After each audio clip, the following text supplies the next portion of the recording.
नमस्कार, मैं हूं सोनिया और आप देख रहे हैं कार्यक्रम आध्यात्मिक ज्ञान चर्चा। तो आइए शुरुआत करते हैं कार्यक्रम की और जानते हैं विचार जगत गुरु तत्वदर्शी संत रामपाल जी महाराज बनाम परम पूज्य संत महामंडलेश्वर स्वामी ज्ञानानंद जी के विचार। महाराज जी, आपका इष्ट देव कौन है? हमारे इष्ट अखिल कोटि ब्रह्मांड नायक जगत गुरु भगवान श्री कृष्ण हैं। श्री कृष्ण भगवान पूर्ण अवतार हैं।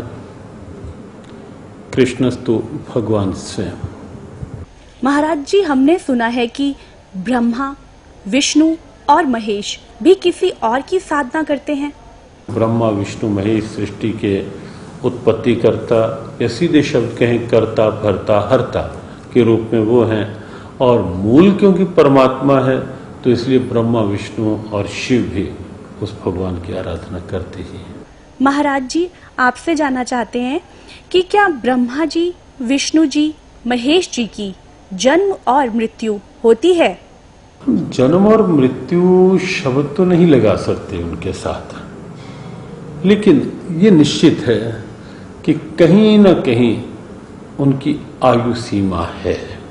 जब हम त्रिदेव के रूप में उन्हें लेते हैं तो कहीं ना कहीं एक आयु सीमा साथ साथ रहती है। ब्रह्मा जी भी हर सर्ग में, सृष्टि के हर उत्पत्ति में ब्रह्मा जी आते हैं, उत्पत्ति करते हैं, और हर प्रलय में फिर ये देव जो है ये इस विराट परमात्मा में लीन हो जाते हैं। तो इसलिए जन्म और मृत्यु शब्द नहीं, सर्ग और उसके पश्चात उस विराट परमात्मा में एक रूपता, लय होने की स्थिति वो साथ साथ है। तो ये थे स्वामी ज्ञानानंद जी के विचार। और आइए अब जानते हैं आदरणीय इस्कॉन प्रमुख महंत दास जी के विचार। क्या ब्रह्मा, विष्णु, महेश भी किसी और इष्ट की साधना करते हैं? देखिए, ये तीनों के तीनों भगवान श्री कृष्ण का ही स्मरण करते हैं। प्रभु जी, यहाँ मैं जानना चाहूंगी कि ब्रह्मा, विष्णु, महेश की भी मृत्यु होती है? वो एक विशिष्ट मूर्ति है। ब्रह्मा, विष्णु और जो शंकर हैं, ब्रह्मा की तो मृत्यु होती है, उनका भी जीवन काल है। तो कहने का तात्पर्य ये है कि भगवान चाहे ब्रह्मा हो, विष्णु हो, महेश हो, इनकी भी मृत्यु संभव है? नहीं, विष्णु की मृत्यु नहीं होती है और शंकर भी अमर है। ब्रह्मा, इन तीनों गुणों में जो ब्रह्मा का रिप्रेजेंटेशन है, शास्त्रों के आधार पर यह निश्चित किया गया है कि उनका समय निश्चित है। प्रभु जी, आपसे जानना चाहेंगे कि गीता जी के 18वें अध्याय के 62वें श्लोक में गीता बोलने वाला भगवान अर्जुन को पूर्ण मोक्ष प्राप्ति के लिए अपने से किस अन्य भगवान की शरण में जाने को कह रहा है? वह परमेश्वर कौन है? कृष्ण के अतिरिक्त तो कोई भगवान ही नहीं है। वो कह रहे हैं कि हृदय देशे अर्जुन तिष्ठति, ओ ईश्वर, ओ परमेश्वर, ओ श्री कृष्ण, ओ मैं तुम्हारे हृदय में विराजमान हूँ। कहाँ भटकता है, कहाँ देखेगा? कृष्ण के अतिरिक्त कोई भगवान ही नहीं है। ये थे आदरणीय इस्कॉन प्रमुख महंत दास जी के विचार। और आइए अब जानते हैं जगत गुरु तत्वदर्शी संत रामपाल जी महाराज के विचार। दंडवतम गोविंद गुरु बंधु अविजन सोए, पहले भये प्रणाम तिन नमो जो आगे होए। ये कृष्ण भगत, ये गुरु नकली कृष्ण जी के उपासक भ्रमित कर रहे हैं समाज को। कहते हैं कृष्ण ही तत्व है, श्री कृष्ण ही सब कुछ है, ये परम तत्व है, अविनाशी तत्व है। और फिर उसे प्रश्न किया, क्या ब्रह्मा, विष्णु, महेश नासवान है? कहाँ ब्रह्मा, विष्णु, महेश का जन्म मृत्यु तो नहीं कह सकते। स्वर्ग के बाद फिर उनका पूर्ण परमात्मा विलीन हो जाते हैं और फिर स्वर्ग के बाद वापस आ जाते हैं। फिर प्रश्न किया कि ब्रह्मा, विष्णु, महेश किसकी साधना करते हैं? कहते उस पूर्ण परमात्मा की साधना करते हैं। अरे विष्णु जो पूर्ण परमात्मा की साधना करते हैं तो फिर अखिल ब्रह्मांड का नायक क्यों हो गया यू? और यहाँ चौथे अध्याय के 34वें श्लोक में जो एंड वेंड कर रहे हैं, बुआ बाई बक रहे हैं कि कृष्ण ही तत्व है, तत्व ही परमात्मा है, कृष्ण ही अविनाशी है, तत्व ही अविनाशी है। परमात्मा कहते हैं सटदल उआ बाई बकदा, ये उआ बाई बकते, इनको कोई ज्ञान नहीं है, भ्रमित करें, पूरे मानव समाज को बर्बाद करें। तो पुण्यात्माओं, इस प्रकार हमने परमात्मा सच्चिदानंद घन ब्रह्म की वाणी को जो उन्होंने स्वयं आकर के कबीर देव रूप में, धानक कबीर रूप में, जुल्हा कबीर रूप में बनारस में बोली, धर्मदास साहेब जी ने, उनकी प्यारी आत्मा ने, जिनको परमात्मा मिले थे, उन्होंने लिपिबद्ध किया। उसके अंदर ये विशेष रहस्य और सब ज्ञान प्रमाणित है। सब प्रकार के यज्ञ कौन से करने चाहिए, कौन से ना करने चाहिए, और कौन सी साधना सही है, वो सब स्पष्ट लिखा हुआ है। आज इस दास के पास वो सब मसाला उपलब्ध है, वो जड़ी उपलब्ध है, जिससे जन्म और मृत्यु का रोग कटेगा और सदा हम सतलोक में जाकर सुखी रहेंगे। उसको प्राप्त करो, अपना कल्याण कराओ। गीता जी अध्याय नंबर 4 के श्लोक नंबर 32 में कहा है कि वो सच्चिदानंद घन ब्रह्म की वाणी में ये धार्मिक यज्ञों यानी अनुष्ठानों का विस्तृत उल्लेख है, और उनको जानने के बाद फिर कर्म बंधन से सर्वथा मुक्त हो जाएगा।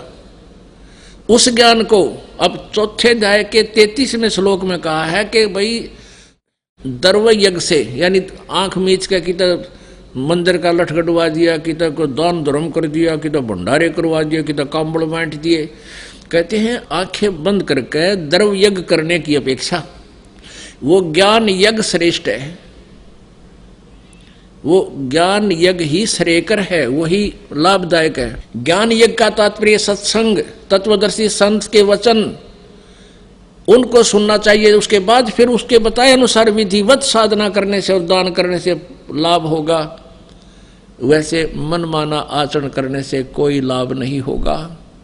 अब वो तत्व ज्ञान, वो सच्चिदानंद घन ब्रह्म की वाणी चौथे अध्याय के 32वें श्लोक में जिसके विषय में कहा गया है, वो सच्चिदानंद घन ब्रह्म के मुख से बोली गई है, वो कबीर वाणी चौथे अध्याय के 34वें श्लोक में कहा है। उस तत्व ज्ञान को, वो तत्व ज्ञान है, तत्वदर्शी संतों के पास जाकर समझ।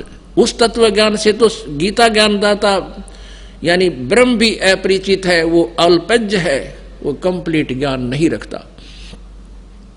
नहीं तो 4 बात और लिख दो, जब 18 अध्याय बोले ये भी कह दो ये बात है, उसमें ये ज्ञान है, ऐसा है नहीं, उसको पता नहीं। ये कृष्ण भगत, ये गुरु नकली कृष्ण जी के उपासक भ्रमित कर रहे हैं समाज को।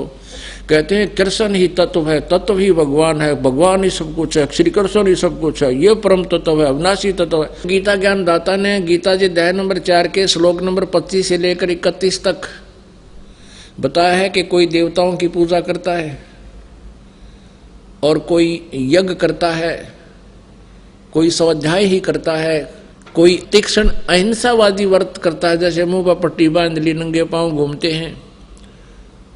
ये सभी साधना करने वाले साधक अपनी अपनी साधनाओं को पाप नाशक मानते हैं, पाप नाशक जानते हैं। यदि उनको ये पता लग जाए ये पाप नाशक नहीं है, ये मोक्षदायक नहीं है, तुरंत त्याग देंगे। लेकिन जो साधना कर रहा है उसको अच्छी मानकर, श्रेष्ठ मानकर ही कर रहा है। श्रीमद् भगवत गीता अध्याय नंबर 4 के श्लोक नंबर 32 में कहा है कि जो साधनाएं अभी मैंने 25 से लेकर 31 तक तुम्हें बताई, इस तरह की साधनाएं यज्ञ यानी धार्मिक अनुष्ठान, यज्ञ माने धार्मिक अनुष्ठान, ब्रह्मणे मुखे सच्चिदानंद घन ब्रह्म की वाणी में यानी कबीर वाणी में, सच्चिदानंद घन ब्रह्म की वाणी में, परमेश्वर की वाणी में, तत्व ज्ञान में विस्तार से कहे गए हैं। उनको जानने के बाद फिर पूर्ण रूप से सभी पापों के कर्मों के बंधन से मुक्त हो जाएगा। यहाँ गीता अनुवादकों ने अनर्थ कर रखा है, यहाँ ब्रह्मणे मुखे का अर्थ कर दिया वेद की वाणी। नहीं, वेद की वाणी तो काल बोल ही रहा है। और यजुर्वेद अध्याय नंबर 40 के श्लोक नंबर 10 से लेकर 13 में कि वेद ज्ञानदाता भी ब्रह्म ही है। ये चारों वेद जो परमात्मा ने दिए थे वो अपने पुत्र ब्रह्मा को दिए हैं। इसमें स्वयं ये बीच में वक्ता भी बना है। ये कहता है कि उस परमात्मा के बारे में कोई संभवात माने जन्म लेने वाला, कोई असंभवात जो जन्म नहीं लेता, निराकार बताते हैं। उसके विषय में भी तत्वदर्शी संतों से पूछो, वही वास्तविकता बताएंगे। परमात्मा साकार है व निराकार। और यजुर्वेद अध्याय नंबर 40 के श्लोक नंबर 10 से लेकर 13 में यह भी स्पष्ट किया है। वेद ज्ञानदाता कहता है कि किसी ने अक्षर ज्ञान हो गया वो तो विद्वान कहलाता है, जिसको अक्षर ज्ञान नहीं उसको अविद्वान कह देते हैं। विद्वान और अविद्वान की परिभाषा भी वो तत्वदर्शी संत बताएगा, उससे सुनो। पुण्यात्माओं परमात्मा पूर्ण ब्रह्म कबीर देव जी स्वयं परमेश्वर थे। वो संस्कृत भाषा से जानबूझकर अपरिचित सिद्ध किया करते थे, ना वो तो सब भाषाओं को जानते हैं।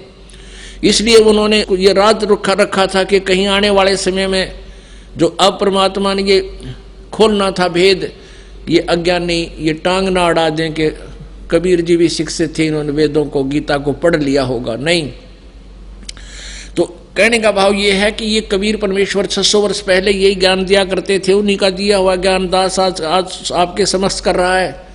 तो ये ज्ञानी कहा करते थे वो तो अविद्वान है, उसको संस्कृत भाषा नहीं आती, और सारे समाज ने मान लिया था कि कबीर अविद्वान है। वेद कह रहे हैं ये परिभाषा विद्वान और अविद्वान की नहीं होती। एक अक्षर ज्ञान को सीख ले, जैसे किसी ना संस्कृत भाषा आती है वो इंग्लिश में अविद्वान है, वो पंजाबी में अविद्वान है। एक संस्कृत भाषा के जान लेने से विद्वान और अविद्वान नहीं होता। विद्वान वो होता है जो परमात्मा के तत्व ज्ञान से परिचित है, और वो परमेश्वर कबीर जी थे वो विद्वान। तो कहने का भाव ये है कि वेद भी ऑप्शन छोड़ दिया वेदों ने भी कि उस तत्व ज्ञान को तो कोई तत्वदर्शी संत बताएगा। अगर यहाँ कोई कहे, गीता जी अध्याय नंबर 4 के श्लोक नंबर 32 में इन्होंने ब्रह्मणे मुखे का अर्थ वेद की वाणी लिख दिया, पर प्रथम तो ब्रह्म माने वेद नहीं होता। इन्होंने तत्व ज्ञान से अपरिचित होकर के ऐसे अनर्थ किए हैं। ब्रह्म तो समझो परमात्मा है, वेद उसका विधान है। राजा का अर्थ विधान संविधान नहीं किया जा सकता। अगर कोई करता है तो वो उस उल्लेख से परिचित नहीं, उसमें लेखक बताना क्या चाहता है। तो गीता जी अध्याय नंबर 4 के श्लोक नंबर 32 में ब्रह्मणे मुखे का अर्थ इन्होंने अनर्थ कर दिया, वेद की वाणी लिख दिया। यहाँ लिखना था सच्चिदानंद घन ब्रह्म की वाणी, जबकि 17वें अध्याय के 23वें श्लोक में यही ब्रह्मणे शब्द है। ओम तत्सत इति निर्देश है ब्रह्मणे त्रिविध समर्थ है, उसमें ब्रह्मणे का अर्थ वहाँ ठीक किया इन्होंने। सच्चिदानंद घन ब्रह्म के पाने का, सच्चिदानंद घन ब्रह्म का ओम तत्सत, ये 3 मंत्र के जाप का निर्देश है। या त्रिविध समर्थ, ये 3 प्रकार से इसका सेवन होता है। अब यहाँ ओम तो ब्रह्म का, और तत् ये अक्षर ब्रह्म का, और सत ये परम अक्षर ब्रह्म का। यानी तत् और सत ये दोनों सांकेतिक शब्द हैं, ये दास बताओगा। और किसी के पास इस पृथ्वी पर इस 21 ब्रह्मांड में ये ओम तत्सत का वास्तविक ज्ञान नहीं है। ओम तो सीधा ब्रह्म का, तत् ये पर ब्रह्म का, इसको अक्षर पुरुष भी कहते हैं। गीता जी अध्याय नंबर 15 के श्लोक नंबर 16 में क्षर पुरुष और अक्षर पुरुष ये 2 भगवान बताए हैं। और 17वें में कहा कि इन दोनों से अन्य कोई श्रेष्ठ परमात्मा है, वही वास्तव में अविनाशी है, वही पूर्ण परमात्मा है, वो सबका धारण पोषण वही करता है, सबका मालिक, कुल का वो मूल रूप परमात्मा वही है, वो परम अक्षर ब्रह्म है।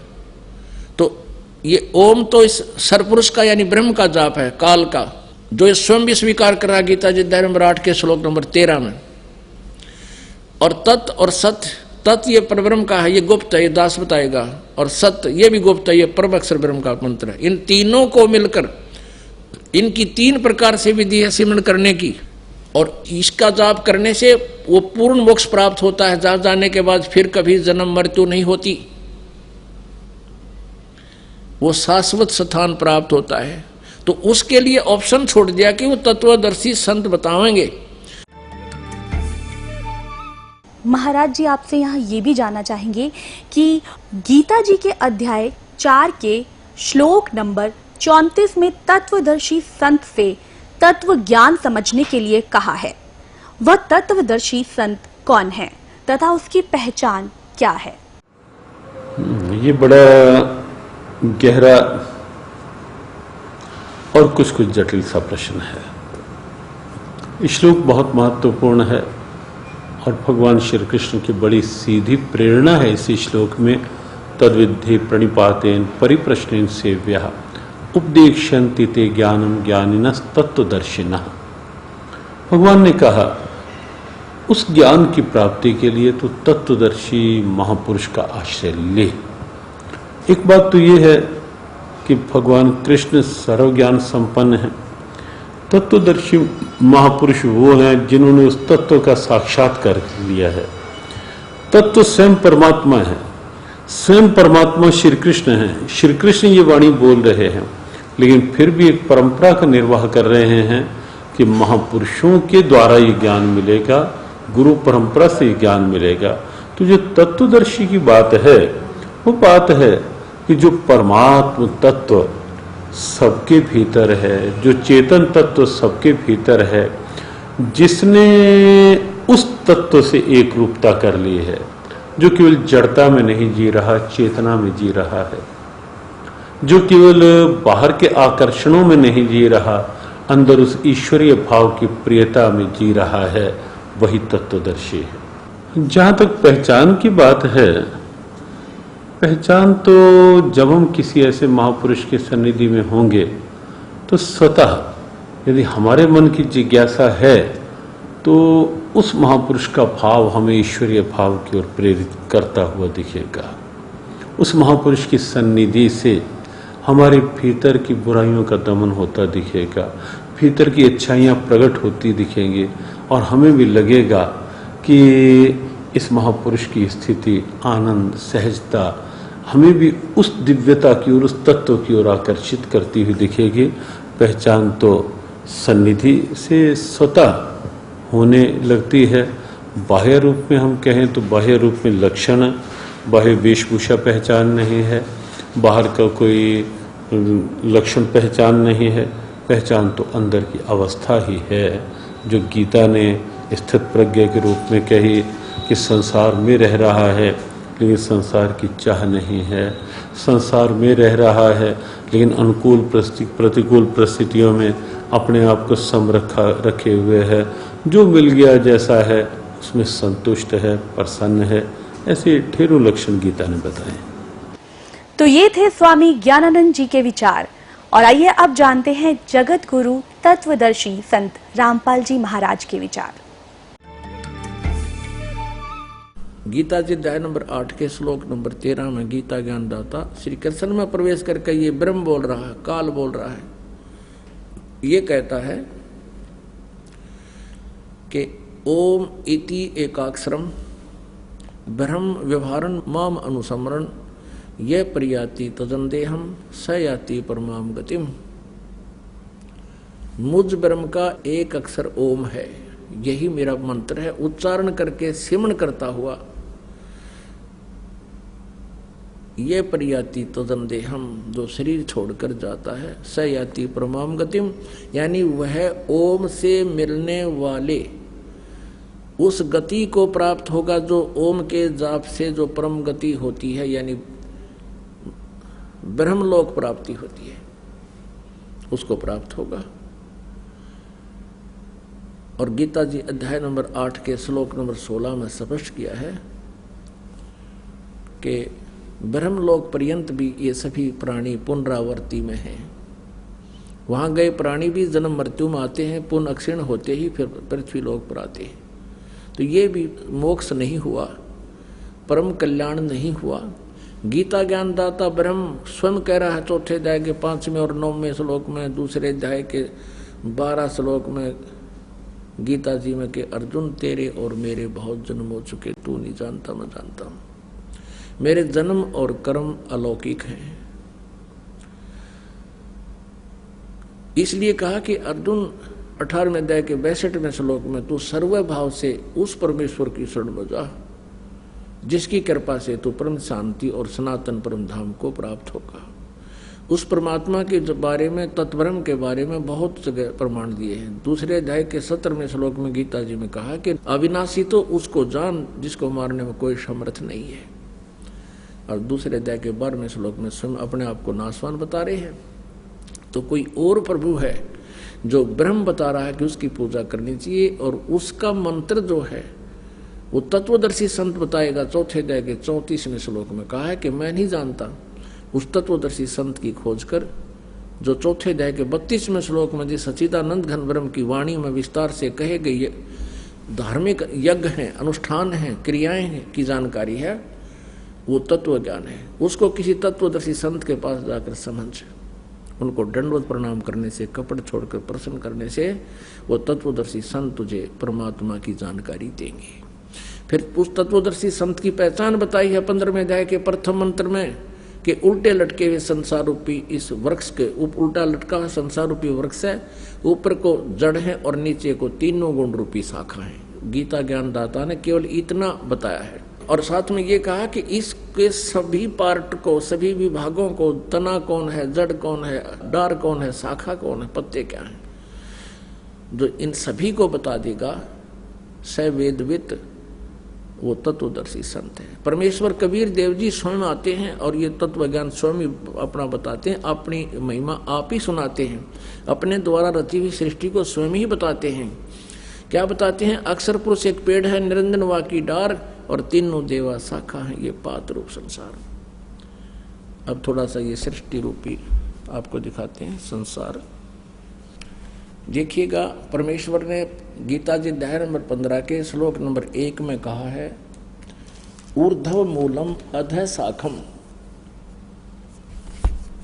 ऊर्ध्व मूलम अधः शाखम अश्वत्थम प्राहु अव्यम। ये देखिएगा, ये श्रीमद् भगवत गीता जयदयाल गोविंद का इसके अनुवादक है। अथ पंथ 10 अध्याय, ये 15वां अध्याय, प्रथम श्लोक। ऊर्ध्व मूलम अधः शाखम अश्वत्थम प्राहु अव्यम छंदासी यस्य पर्णानि ये तम वेद स वेदवित। अनुवाद करता कर रहा है, आदि पुरुष परमेश्वर मूल वाले, यानी आदि पुरुष परमेश्वर तो इसकी जड़ समझो भगवान पूर्ण पेड़ की, संसार रूपी वृक्ष की, और अधः शाखम ब्रह्मा रूप मुख्य शाखा वाले। ये गलत अनुवाद किया है, अधः माने नीचे होता। देखिएगा, ये इन्हीं के द्वारा दूसरे श्लोक में 15वें अध्याय के में 2 बार अधः शब्द है, इसका यहाँ अनुवाद किया है। अधः माने नीचे, अधः माने नीचे, ये बिल्कुल सही कहा किया। और यहाँ ये विचलित हो गए, ब्रह्मा नागड़ाएं रखे हैं, इसने प्रजापति माना है। अब क्या है? ऊर्ध्व मूलम, ऊपर को तो जड़ वाला, नीचे को शाखा वाला, अधः शाखम, नीचे को शाखा वाला, और संसार रूपी पीपल के वृक्ष को अविनाशी कहते हैं, वेद जिसके पत्ते कहे गए। ये छंदासी, ये छंदासी का अर्थ वेद कर दिया ना। छंद माने विभाग, टुकड़े। उस संसार रूप वृक्ष को जो पुरुष, जो संत मूल सहित तत्व से जानता है, स वेदवित, वह वेद के तात्पर्य को जानने वाला, अर्थात वो तत्वदर्शी संत है। अब देखियो, भगवान आए थे तत्वदर्शी संत बन के। पुण्यात्माओं, गीता जी अध्याय नंबर 15 के श्लोक नंबर 1 में स्पष्ट कर दिया कि ऊर्ध्व मूलम अधः शाखम प्राहु अश्वत्थम अव्यम और छंदासी यस्य पर्णानि ये तम वेद स वेदवित। अब क्या बताया है कि उस संसार रूपी वृक्ष के ऊपर न तो जड़ तो मूल मालिक है, कुल परमात्मा समझो, जिससे सारे ब्रह्मांडों को आहार मिलता है, वो सबका धारण पोषण करता है, वो परमात्मा तो समझो संसार रूपी वृक्ष की जड़ है। और नीचे को तीनों गुण, रजगुण ब्रह्मा, सतगुण विष्णु, तम गुण शिव जी रूपी शाखाएं हैं। और जो संत इनके सभी पार्ट्स को, सभी विभागों को बता देगा, तना कौन है, मूल कौन है, टार कौन है, और पत्ते कौन, शाखा कौन, सवेदवित, वो तत्वदर्शी संत है। परमेश्वर ने 600 वर्ष पहले बताया था। देखिएगा, ये अब संसार रूपी वृक्ष का चित्र। ऊर्ध्व मूलम अधः शाखम, ऊपर को जड़ वाला, जड़ तो समझो पूर्ण परमात्मा परम अक्षर ब्रह्म है, और नीचे को शाखा वाला। परमात्मा ने कहा अक्षर पुरुष एक पेड़ है, ये समझो इतना। पृथ्वी से बाहर जो दिखाई देता है उसको पेड़ कहते हैं। ये अक्षर पुरुष तना है, ये तो अक्षर पुरुष है। जिसे गीता जी अध्याय नंबर 15 के श्लोक नंबर 16 और 17 में 3 पुरुष बताए हैं, एक अक्षर पुरुष, एक ये सर पुरुष यानी ज्योति निरंजन डार, और एक परम अक्षर ब्रह्म है, उत्तम पुरुषत्व, ये जड़ है, ये परम अक्षर ब्रह्म है, ये मूल मालिक है, पूर्ण परमात्मा, आदि पुरुष परमेश्वर। तो इस संसार रूपी वृक्ष की जड़ समझो।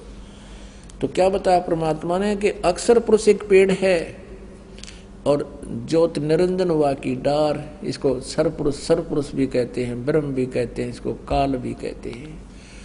इसको डार समझो, सरपुरुष सरब्रह्म अर्थात सरपुरुष, इसको काल ब्रह्म भी कहते हैं, इसको सरपुरुष भी कहते हैं। ये अक्षर पुरुष कहलाता है। और तीनों देवा शाखा है, बाई पात रूप संसार। परमेश्वर ने 15वें अध्याय को गीता जी को इस एक ही अपनी अमृतवाणी के एक ही लोकोक्ति में, एक ही दोहे में स्पष्ट कर दिया है।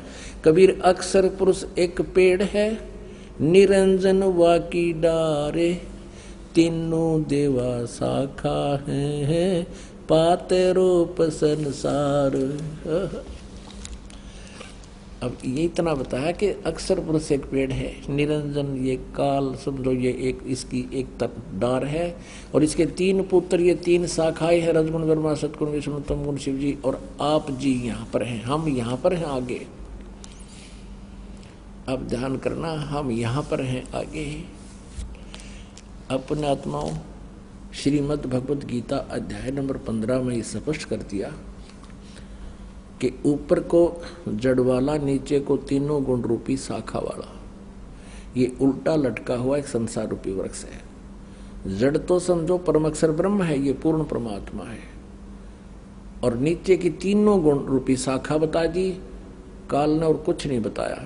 ऊपर न जड़ है ऊर्ध्वमूलम, और नीचे को तीनों गुण रूपी शाखा है। ये देखिएगा, यही श्रीमद् भगवत गीता, फिर देखिएगा।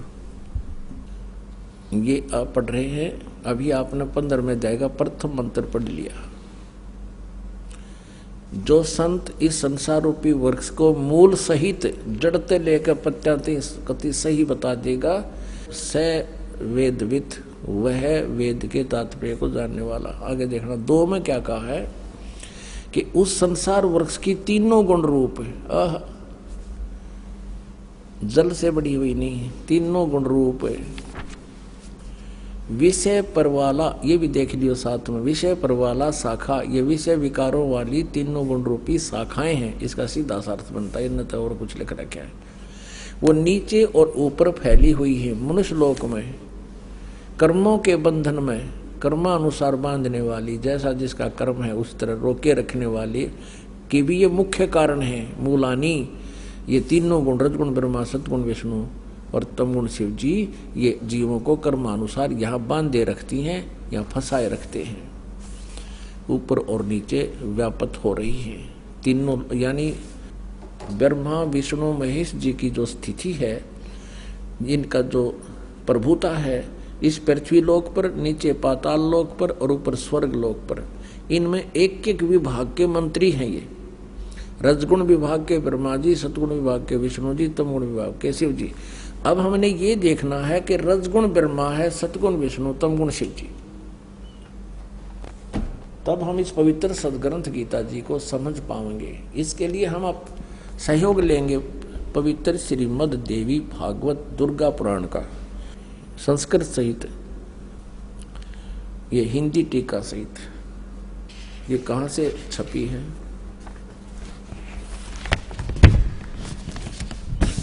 अथ देवी भागवतम सभाष्टीकम सहमात्यम, खेमराज श्रीकर संदास प्रकाशन, बंबई से। हम आते हैं तीसरे स्कंद में। ये है अथ श्रीमद् देवी भागवते भाषा टीका युक्ते, तृतीय स्कंद है प्रारंभते। अब आज के यहाँ पर अब इसके 5वें अध्याय में 11 पृष्ठ पे तृतीय स्कंद अध्याय 5 के और 8वें मंत्र को पढ़ेंगे। 7वां यहाँ समाप्त हुआ, 8वां है ये स्टार्ट हुआ। भगवान शंकर कहते हैं, हे माते दुर्गा को, यदि हमारे ऊपर सदा आप दया युक्त हो तो हमको तमोगुण में, शंकर जी करे मुझे तमोगुण क्यों बना दिया, किस प्रकार प्रदान किया, ब्रह्मा रजोगुण और हरि सतगुण युक्त क्यों किए हैं। अब फिर अभी संस्कृत और देख लेंगे हम, क्योंकि देवनागरी लिपि है, आसानी तो समझ में आ जाएगी। यहाँ 7वां श्लोक समाप्त हुआ, 8वां प्रारंभ हुआ। यदि दया धर्मना न सदाम्बिके, यदि आप हमारे ऊपर दया युक्त हो तो हे अंबिके, हे माता, कथम अहम विहिता च, मैं क्यों उत्पन्न कर दिया, मैं क्यों बना दिया, क्यों उत्पन्न कर दिया तमोगुण, मैं तमोगुण क्यों उत्पन्न कर दिया। और कमल जय, कमल से उत्पन्न होने वाले ब्रह्मा जी को रजोगुण संभव, आपने रजोगुण क्यों बना दिया, क्यों उत्पन्न संभव उत्पन्न करना। और सुविहिता के मुँह सतोगुण हरि और विष्णु जी को आपने सतोगुण क्यों बना दिया। इति सिद्धम रजगुण ब्रह्मा सतगुण विष्णु तम गुण शिव जी। फिर देखिएगा शिव पुराण गीता प्रेस गोरखपुर से प्रकाशित है। इसके 110 पृष्ठ पर आपको दिखाते हैं। इसके संपादक हनुमान प्रसाद पोदार ओनली। इसमें स्पष्ट किया है कि ब्रह्मा विष्णु महेश में गुण है। ये है पृष्ठ 110 संक्षिप्त शिव पुराण 9वां अध्याय रुद्र संहिता 9वां अध्याय। इस प्रकार ब्रह्मा विष्णु तथा रुद्र इन 3 देवताओं में गुण है। रजगुण ब्रह्मा है, सतगुण विष्णु, तमगुण शिव जी। रुद्र यानी महेश भी कहते हैं इसको। और परंतु शिव, ये काल खुद शिव रूप में प्रकट हो जाता है, कभी ब्रह्मा रूप में हो जाता है, परंतु शिव गुणातीत माने गए। यानी काल जो है ब्रह्मा विष्णु महेश और शिव से अलग है। अभी भी आपको दिखाया था, अब फिर थोड़ा दिखाना पड़ेगा। वही प्रकरण है कि एक बार ब्रह्मा विष्णु महेश का आपस में झगड़ा हो गया और इस बात पर मैं तेरा बाप, विष्णु कहता मैं तेरे बाप, ब्रह्मा जी कहते मैं तेरा बाप। इनके बीच में स्तंभ खड़ा कर दिया। ये 24 पृष्ठ पर संक्षिप्त शिव पुराण में और विद्वेश्वर संहिता में। तो यहाँ इन दोनों का झगड़ा हुआ तो वो काल आ गया बीच में। फिर वो कहता है, ब्रह्मा और विष्णु ने पूछा, प्रभु सृष्टि आदि 5 कर्तव्यों के लक्षण क्या क्या है, ये हम दोनों को बताइए। भगवान शिव बोले, ये काल बोला इनका बाप पिताजी। अब देखिएगा 26 पृष्ठ पे हम थोड़ा सा कंसेप्ट क्लियर करेंगे कि शंका ना रह जाए। 26 पृष्ठ पे नीचे आइएगा।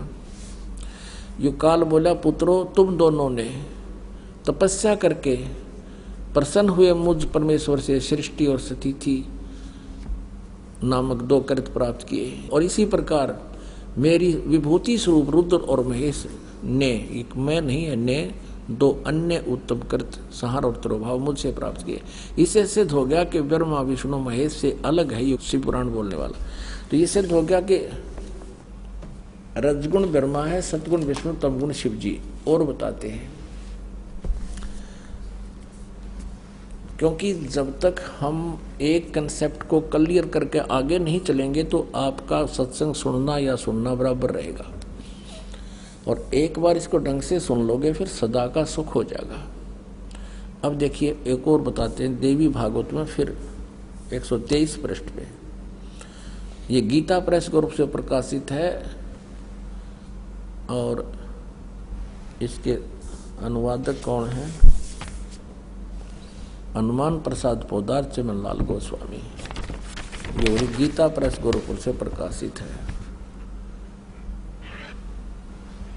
इसके 123 पृष्ठ पर देखिए, 3रे स्कंद में, 3रा स्कंद, तुम शुद्ध स्वरूपा हो। भगवान विष्णु कह रहे तुम शुद्ध स्वरूपा हो, ये सारा संसार तुम्हें से उद्भासित हो रहा है। मैं ब्रह्मा और शंकर हम सभी तुम्हारी कृपा से विद्यमान हैं। हमारा आविर्भाव मन जन्म और तिरोभाव बिन मृत्यु हुआ करता है। केवल तुम ही नित हो, जगत जननी हो, प्रकृति और सनातनी देवी हो। स्पष्ट है, विष्णु जी स्वयं कह रहे हैं हमारा तो जन्म और मृत्यु होता है, हम अविनाशी नहीं है और तू हमारी माता है। शंकर भगवान बोले, देवी यदि महाभाग विष्णु तुम्ही से प्रकट हुए हैं तो उनके बाद उत्पन्न होने वाले ब्रह्मा भी तुम्हारे ही बालक हुए। फिर मैं तमोगुणी लीला करने वाला शंकर क्या तुम्हारी संतान नहीं हुआ? अर्थात मुझे भी उत्पन्न करने वाली तुम ही हो शिवे।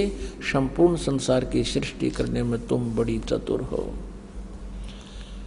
इस संसार की सृष्टि, स्थिति और संहार में तुम्हारे गुण सदा समर्थ हैं। उन्हीं तीनों गुणों से उत्पन्न रजगुण ब्रह्मा, सतगुण विष्णु, तमगुण शंकर नियमानुसार कार्य में तत्पर रहते हैं। इन तीनों गुणों से उत्पन्न अपनात्माओं, इस पवित्र पुराण के इन चंद पंक्तियों ने,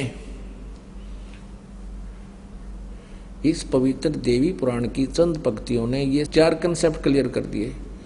एक तो ब्रह्मा विष्णु महेश नासवान हैं, ये अजर व अमर नहीं है। दूसरा ये कर दिया कि दुर्गा इनकी माता है। तीसरा ये कर दिया कि ये रजगुण ब्रह्मा, सतगुण विष्णु, तमगुण शिव जी। और चौथा ये कर दिया कि केवल जैसा जिसका कर्म है उतना ही दे सकते, ये कोई परिवर्तन नहीं कर सकते।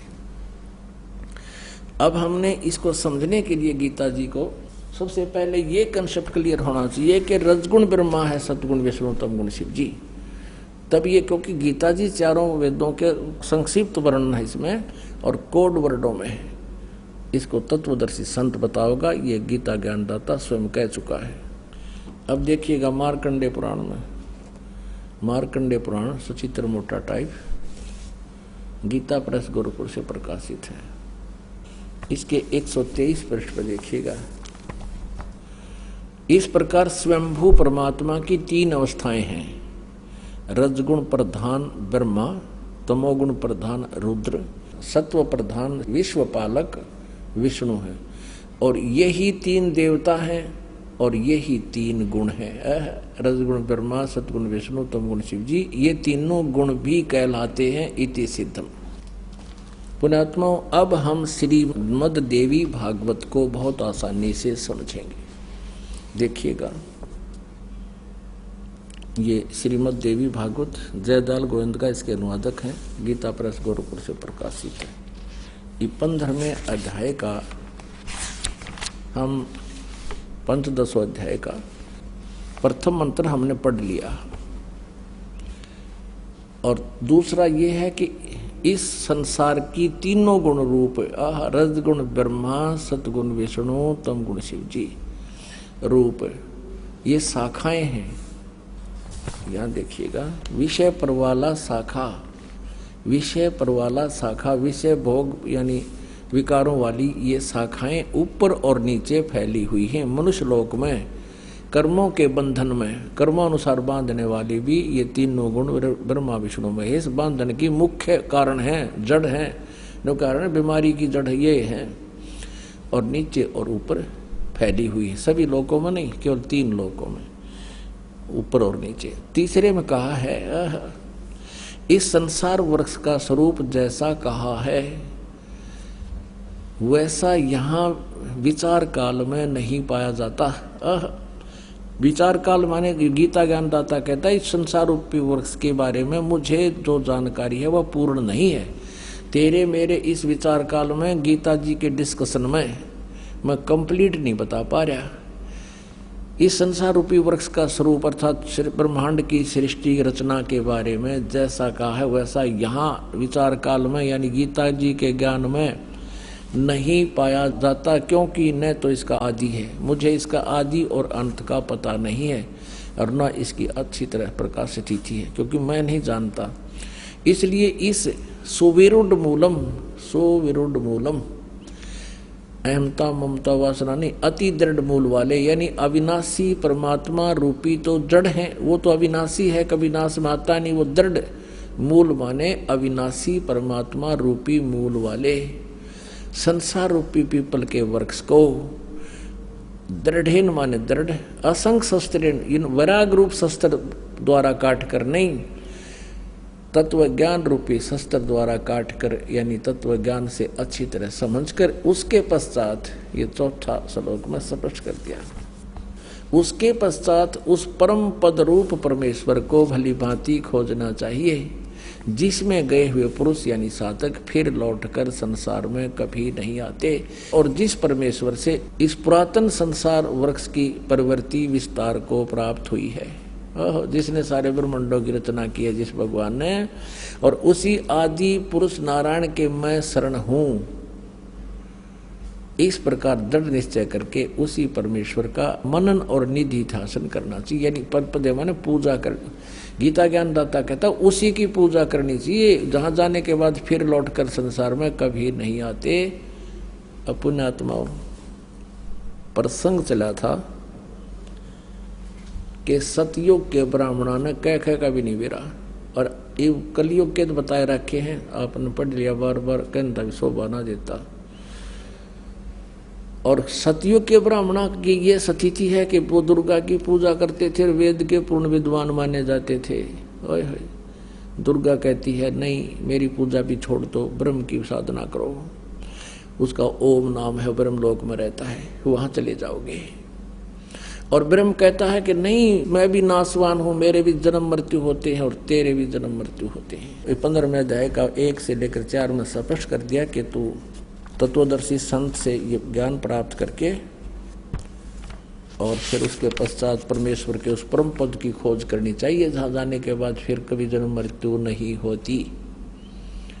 अब देखो गीता जी अध्याय नंबर 4 का श्लोक नंबर 5 और 9 दिखाते हैं आपको।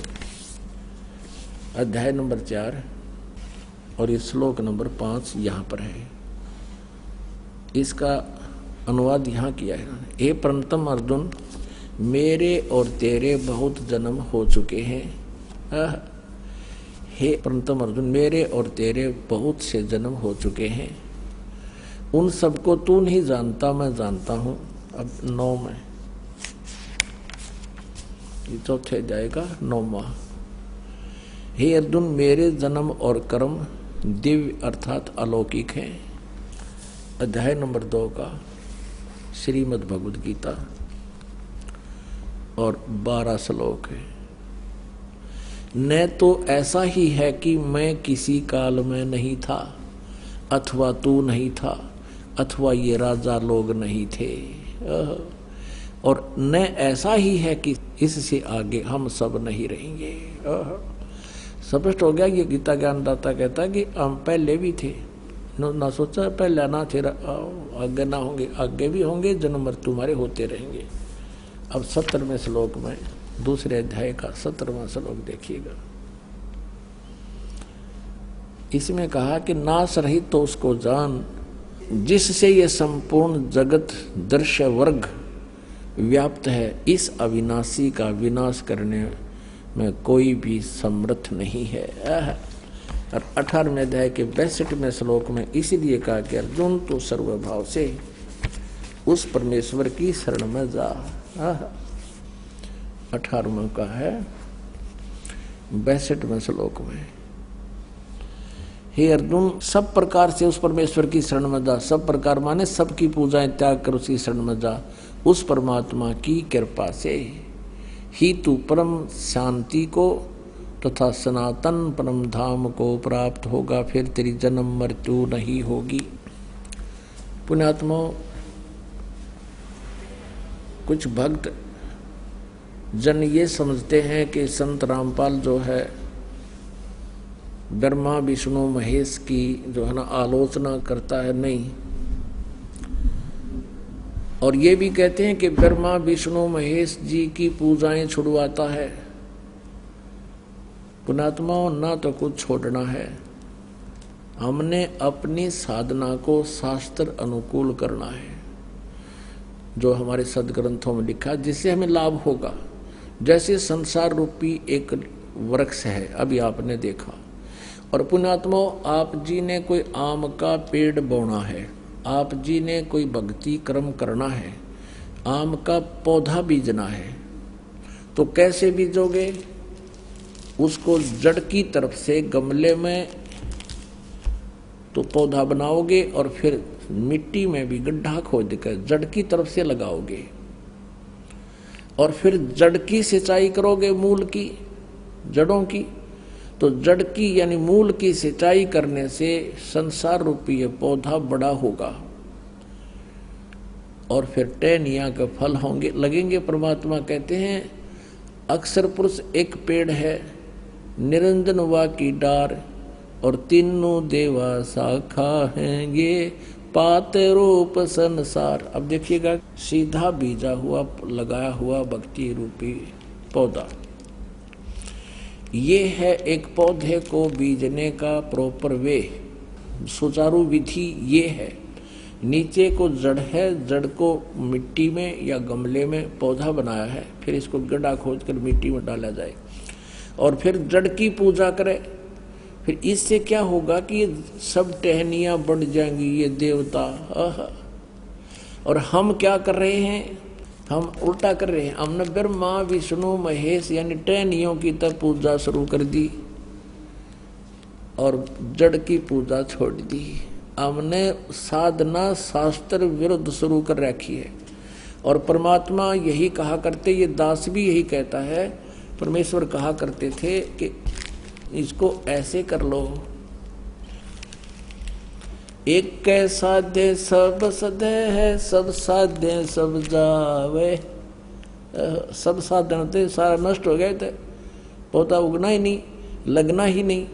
एक कै साध्य सब सदे, एक की साधना करने से सारा पौधा प्रफुल्लित हो जाएगा।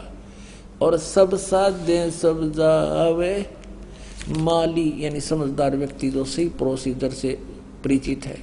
माली सिंचे मूल को हो, वो फल फूल गोए। कितने सिंपल वे में बताया परमात्मा ने कि एक के साथ सब सद है, यानी पूरा काम हो जाएगा एक मूल भगवान की पूजा करने से। और सब साध्य सब जावे, ये तो नाश कर दिया भक्ति का। हम ऐसा कर रहे हैं, सचमुच ऐसी साधनाएं कर रहे हैं, गीता और वेदों के अनुसार ना करके मनमुखी साधनाएं कर रहे हैं। ये कृष्ण भगत, ये गुरु नकली कृष्ण जी के उपासक भ्रमित कर रहे हैं समाज को।